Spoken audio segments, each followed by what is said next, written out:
I'm tracking around a severe weather in the east, some big-time mountain snows in the west, and some record-breaking warmth coming in for this upcoming weekend.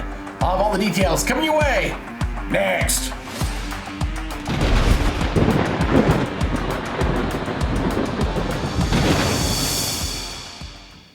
Welcome back, everybody, to the Weather Nerds YouTube channel. I'm Greg Majeski, your host, making a difference one subscriber at a time. And boy, we're in store for some very wacky and wild weather across the country from coast to coast here over the next 7 to 10 days. A very wild swing in temperatures, as well as some very active weather to talk about. We're going to first talk about this severe weather risk as we go in from late Tuesday into Wednesday, especially across areas across the Midwest. But before we get started on this, if you've not subscribed and you're new to the channel, please consider it. Just hit the subscribe button, hit that notification bell so you're alerted on future content, and leave me a comment. Tell me what you think and give me a thumbs up. I really do appreciate all your support. All right, let's go ahead and zoom in a little bit closer. We're going to break this down by the categories here as we're looking at that slight risk there from areas of Michigan stretching back into Missouri. Let's go ahead and take a look first at the tornado breakdown here. That area there in brown, that is your highest risk for possibility of tornadoes, basically kind of cutting it from just a little part of Ohio and then stretching into areas there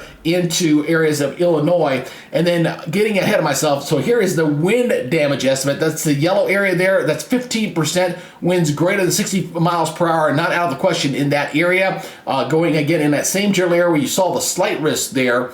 And then the hail risk is also going to be there. We're talking 1 to 2 inch hail possibility into that zone as well. Getting into Chicagoland, getting up toward Detroit, as well as getting near Indianapolis. So some very active weather. It'll be a quick mover. It's going to move in as we head into Tuesday and into Wednesday morning.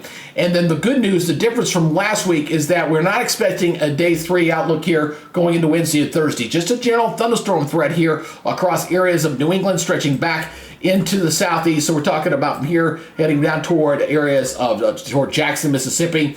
Looks like that is going to be about the extent of it as we watch this squall line move on through. Then we get a big cool down and then follow that with a big warm up. And then we're talking about some big storms out in the west and we're talking feet of snow. We got a lot to talk about, folks. So let's go ahead and take a look at that latest model data.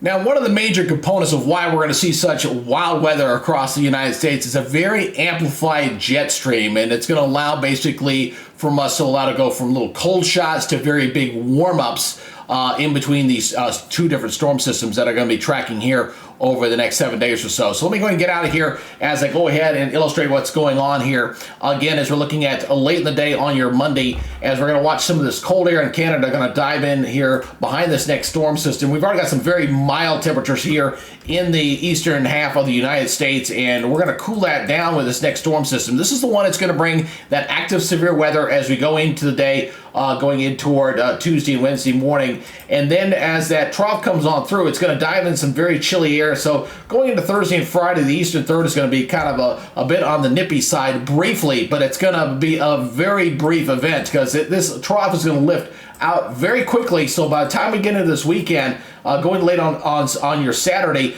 you're looking at some very, very warm temperatures here across the eastern half of the United States as yet another cold down or another chill down comes in here out of Canada across the west. So some very active weather across areas of California coming to the Intermountain region. In fact, a lot of the area of the Intermountain region, they're going to be measuring the snow in feet. We're talking about some very heavy snows, especially across the Sierra Nevada and a lot of the interior sections, say from Idaho, stretching all the way down toward Utah and Colorado, which I'll show you those snow totals here in just a little while. But again, we're going to see this big trough come on out, and that big warm up in the east will continue heading into early next week. It'll cool back down as that trough kind of rotates around in again with that next storm system as we go into early next week, and then we'll see things begin to cool down once again. It looks like the jet stream begins to kind of flatten out after about day 8 or 9, and things should settle down a little bit. But really, for the next 7 days, you're looking at a very amplified pattern of the jet stream, a couple of very active storm systems that need to be watched, one that will provide the severe weather heading into Tuesday and Wednesday, and then maybe even some heavy snows, maybe blizzard conditions across portions of the west we're going to have to track very closely going into the upcoming weekend. All right, with that said, let's go ahead and take a look at the latest precipitation outlook. So checking out our model data here late on your Monday as we're looking at snows across areas of the Intermountain region across Montana, stretching back over toward Idaho and into northern portions of Nevada. Now, one of the reasons why the storm system is not going to be as vigorous as what we are anticipating is this low feature out here is really not going to get absorbed. In fact, it's just going to kind of drift off toward the south and kind of die out there. So it's not going to really get absorbed into that low per se, not as much as what it was looking like last week. But as this goes forward in time, again, a lot of the eastern third of the United States here, or the eastern half of the United States, very warm. Areas out of the plains, very warm indeed. And then you're going to get some of this cold air that's going to be kind of plowing down here as we go into Tuesday and Wednesday. And then we're going to watch the areas here across Michigan and Illinois and Indiana. Now, the European model is not that aggressive with it, but they're still showing some thunderstorms flaring up there. You see that as we start late in the day here on your Tuesday, about 7 o'clock or so on your Tuesday, and that continues overnight there across areas of Ohio, and you're seeing kind of the storms kind of flaring up right in there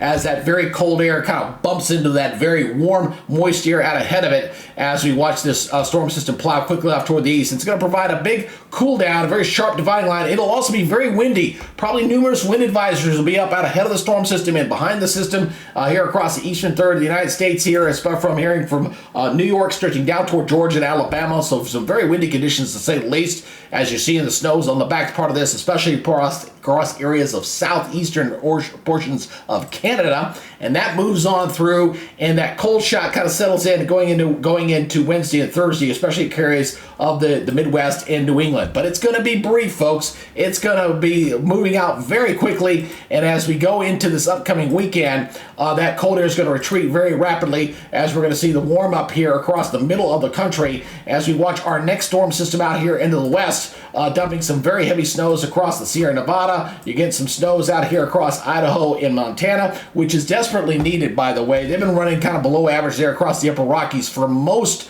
of the winter so far, so they're getting some much needed snowpack build there, and that snow is really going to pile up across areas of California, to say the least. Some very heavy snows. Look at that by late in the day on Friday. Some very heavy snows across areas of the Sierra Nevada. Getting a little bit of light rain here across the southeast. Kind of a weak system there toward the south as we go into this upcoming weekend. Maybe a few rumbles of thunder there as we watch the snows kind of move into the areas of Utah and into areas of Colorado. And that's what we'll watch closely going into Colorado. There could be the possibility maybe of some blizzard conditions kind of forming up there. We'll watch that very closely. You see the low kind of moving up here toward the north here as we go into areas of the Dakotas. But we're going to see how this. I'm kind of looking where the position of the jet stream is. I think this might change a little bit as we go into this upcoming weekend. So I want to watch very closely, especially going into the third, whether we're going to get maybe some a low to kind of form in a different position that could provide some very heavy snows there, to say the least. Then that next storm system pulls out into the plain states, and look at this heavy snows here across areas of heading up to Minnesota, stretching back into areas of the northern portions of Iowa. On the back part of that is another cold surge kind of comes in this way once again. Very, very warm here across the eastern third of the United States going into Monday. After that big warm up over the weekend, we could see some record high temperatures, to say the least. And then that storm system kind of loses its punch once again as it pushes off toward the east. But it will beat back that warmer air as we go throughout the week next week, as we go into the 3rd, 4th, and 5th. It will kind of set things up for some more rains here across the south here and some rumbles of thunder. Not expecting severe weather with this. It doesn't appear to be that kind of setup just yet with this kind of setup, but we are going to see some pretty decent rains across the southeast. And then once that moves off toward the east later in the week, as we go into Wednesday and Thursday, I think temperatures across the eastern third of the United States will kind of get back to more normal seasonal levels for early March as we kind of say goodbye to that spring surge that's going to be kind of setting up going into this upcoming weekend after that brief chill down for a couple days, big warm up for a few days, and then we see it kind of settle right back down once again as we head toward the end of this model run. And then here at the end, you notice we got kind of a low pressure system and some rains and thunderstorms across the Texas Gulf Coast to watch as we go toward the end of next week. Of course, this is 10 days out. That's probably going to change a little bit. But the roller coaster ride that we're going to see, folks, here over the next 7 to 10 days is going to be quite pronounced. And with this kind of pattern, it could change from day to day. So I'm going to be watching this very closely as we go through the next 7 days. But one thing's for sure as far as the next 5 days is concerned, we got the active severe weather we're going to have to watch heading into this upcoming coming Tuesday and Wednesday briefly. It's going to be very breezy, and then a cold shot for the weekend for a big warm up across the eastern two-thirds of the United States before they get pounded in the west with some cold air and some more snow. Let's go ahead and switch over and take a look at the temperatures. I'll get back out of the way here. We're going to switch over to the temperatures here, and you'll see what I'm talking about as far as the big swings in temperatures here over the next 7 to 10 days. So again, as we go forward here in time, I mean, look at this here on your Monday afternoon. I mean, you're talking some very warm temperatures here into the 80s across Texas, even Florida with 90s down there. Some very warm temperatures, to say the least, down in this part of the country. But we're going to start tapping this cold air. It's going to coming in here, and it'll kind of progress this way. So not going to make too big a dive to the south, but you're going to see that pronounced with that cold front diving to the south going into Tuesday afternoon especially. Look at this very sharp line here with the cold air and the warm air. I mean, you got 70s here across areas of Missouri, but we got teens back over here into areas of Nebraska. So a very vigorous system, again, very breezy system with this as it sinks onto the south. We're going to beat back that warm air. Areas that were in the 70s are going to see temperatures in the 20s as we head toward the middle of the week on your Wednesday, and that'll push off toward the east. As that front will kind of beat back that warmth briefly, and I do mean briefly. It'll be kind of cold here for a couple of mornings, especially as you see the freezing line here diving down here toward the south and heading up to the high plains here, and you're seeing some purple here, indication of the single digits, seeing below zero temperatures there across areas of Canada. But it's going to warm up quickly as we go into the upcoming weekend. Look how the cold air retreats. Here comes the warmth once again coming back into the middle of the country. Look what happens as we get into Saturday afternoon, folks. Back in the 70s, back in the 80s once again. Maybe not quite as warm as this last warm-up, but I mean, look how far north this warmth is getting up here into areas of the Dakotas and into Minnesota as we head into late in the day on Sunday. And once again, we'll be watching the setup where we got a very sharp dividing line once again, very similar to what we're seeing with this cold front we're going to see tracking into this week, and we'll see a repeat once again going into next week. Look at this. I mean, a very sharp line between some very cold, frigid temperatures and very warm air stretching back in here across the high plains and into the middle portion of the country there, as that cold front moves off toward the east once again, providing a big change in the air masses. Look how warm it is here on your Monday. We got temperatures well into the 60s up into Minnesota, and areas of the deep south well into the 70s, so temperatures running well above normal once again as this front will kind of track off toward the east very slowly. It's going to kind of get hung up a little bit as we wait for another little piece of energy to kind of kick it on over to the east. So notice that there's still the eastern third here on your Wednesday morning, still looking very mild indeed, but to colder temperatures, especially across the high plains, looking areas across Minnesota and the Dakotas looking quite cold there, and really kind of chilly all across the west, really. I mean, you're talking about 40s getting into Southern California. That's quite nippy for by their standards. The Intermountain region with all the snow really going to pile up. Look at that. It's only single digits out there,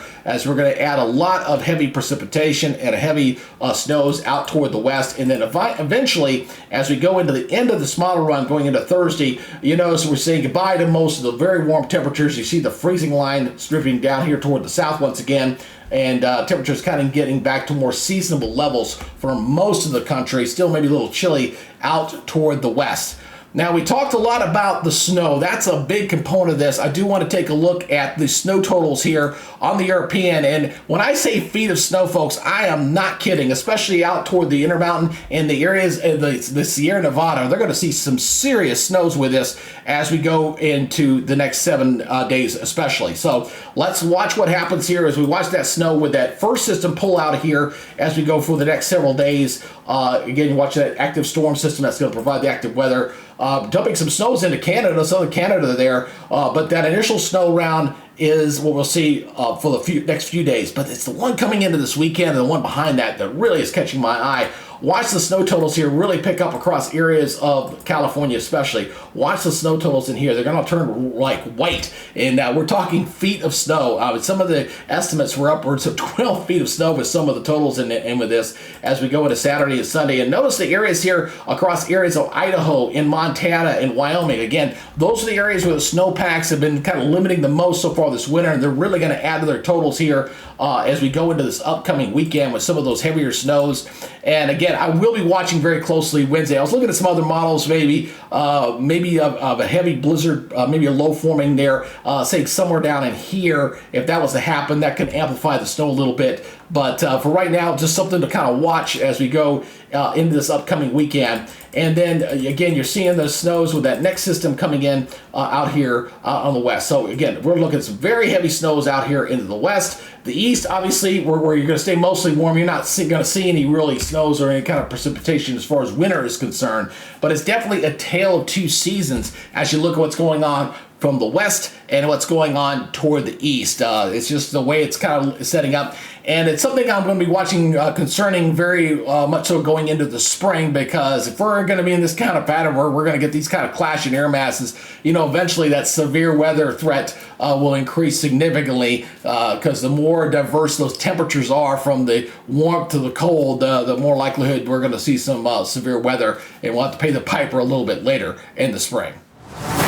So getting ready for a wild ride here over the next week or so, as looking at just the latest warnings here, you notice a lot of red flag warnings. That's what this pink is out here. That's because some very windy conditions, dry conditions, as well as very warm weather. We've already got numerous winter weather advisories out here across areas of the Intermountain region, and even wind advisories out here across Tennessee, which will also fill in here across a lot of areas here across the east as that next storm system progresses off toward the east. So very active weather to say the least. And if you want to stay up to date and you like what you see, please consider subscribing to the channel. All you gotta do is hit the subscribe button, hit that notification bell so you learn on future content, and as always, just leave me a comment down below. I always like to respond to people who've got any questions for their areas or their part of the country. I'll be more than happy to be your own personal weatherman, kind of help you out a little bit there.